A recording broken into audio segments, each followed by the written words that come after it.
بسم اللہ الرحمن الرحیم۔ السلام علیکم۔ 1 ستمبر 1983 کے دن ایک رشین آئلینڈ کے نزدیک کورین ایئرلائنز کی پیسنجر فلائٹ KAL 007 کو شاٹ ڈاؤن کر دیا گیا۔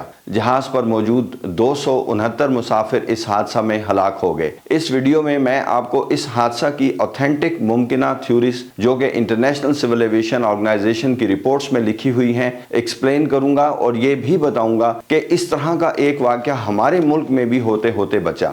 اس حادثے میں انوالو کورین بوئنگ 747 کی 200 میل آف روٹ فلائنگ کرنے کی ممکنہ وجوہات میری ایک ویڈیو میں بیان کی گئی بوئنگ 747 کے واقعے سے، جو کہ سیم ریزنز کی وجہ سے ساؤتھ آف لاہور کی بجائے نارتھ کی طرف فلائی کرتے ہوئے ایک ڈینجر ایریا کے نزدیک پہنچ گیا تھا، حیرت انگیز طور پر ملتی جلتی ہیں، اور میری ایکسپلینیشنز اس کورین فلائٹ کے انٹرنیشنل سول ایویشن آرگنائزیشن کی رپورٹ سے بھی ملتی ہیں۔ آپ نے شاید کورین ایئرلائنز 007 کے بارے میں کوئی ویڈیو دیکھی ہوگی یا کوئی رپورٹ پڑھی ہوگی، لیکن کسی ایئر ٹریفک کنٹرولر سے سیم ٹائپ آف ڈیویشن کے بارے میں پہلی دفعہ سنیں گے۔ جو غلطی کاکپٹ میں اس کورین 747 فلائٹ کے کیپٹن سے ہوئی تھی، ایسی ہی سیم مسٹیک میری ڈیوٹی میں ایک بوئنگ 747 کے پائلٹ سے بھی ہوئی تھی۔ نتیجے میں دونوں جہاز روٹ سے ڈیویٹ ہو کر خطرناک علاقے میں پہنچ گئے تھے۔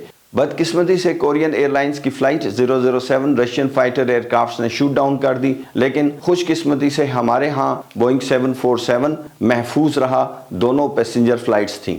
کورین ایئرلائن فلائٹ 007 کی ٹریجڈی امریکہ اور روس کے درمیان کولڈ وار ایرا میں پیش آئی۔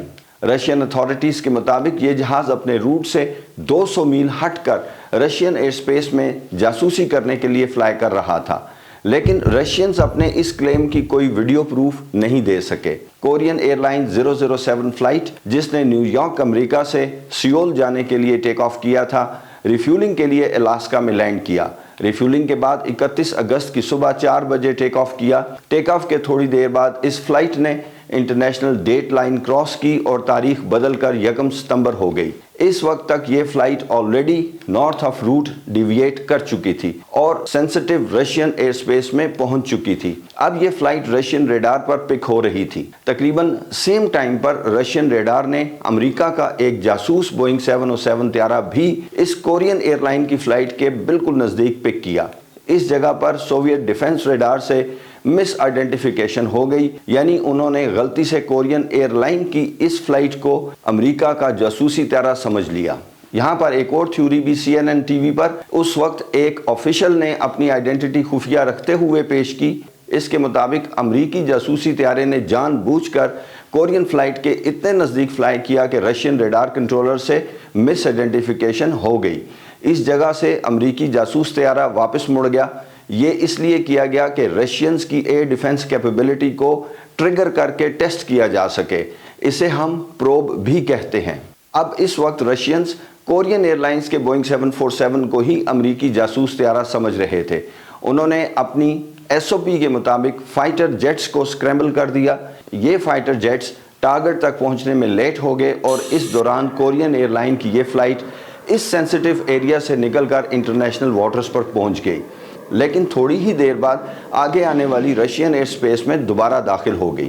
اب یہ فائٹر جیٹس اس بوئنگ 747 کی ٹیل پر تھے۔ ان فائٹر جیٹس کی بعد میں ریلیز کردہ کمیونیکیشنز کے مطابق فائٹر پائلٹس نے یہ نوٹ کیا کہ کورین ایئر لائن کی اس فلائٹ کی نیویگیشن لائٹس بلنک کر رہی تھیں۔ اس کا مطلب یہ تھا کہ یہ جاسوسی والا جہاز نہیں ہو سکتا۔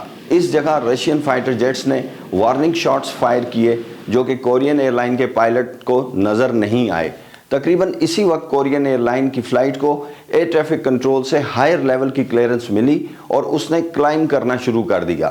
رشین فائٹر پائلٹس نے یہ سمجھا کہ اس نے فائٹر ایئر کرافٹ کی فائرنگ سے بچنے کے لیے مینوور کیا ہے۔ اس پر ان فائٹر جیٹس نے اپنے کنٹرول سے پرمیشن ملنے پر کورین ایئر لائن کی اس فلائٹ پر 2 میزائل فائر کیے۔ اس فلائٹ کو ہٹ ہوتے ہوئے دیکھ کر اپنے کنٹرول کو ٹارگٹ ڈسٹرائیڈ کی کال بھی ٹرانسمٹ کر دی۔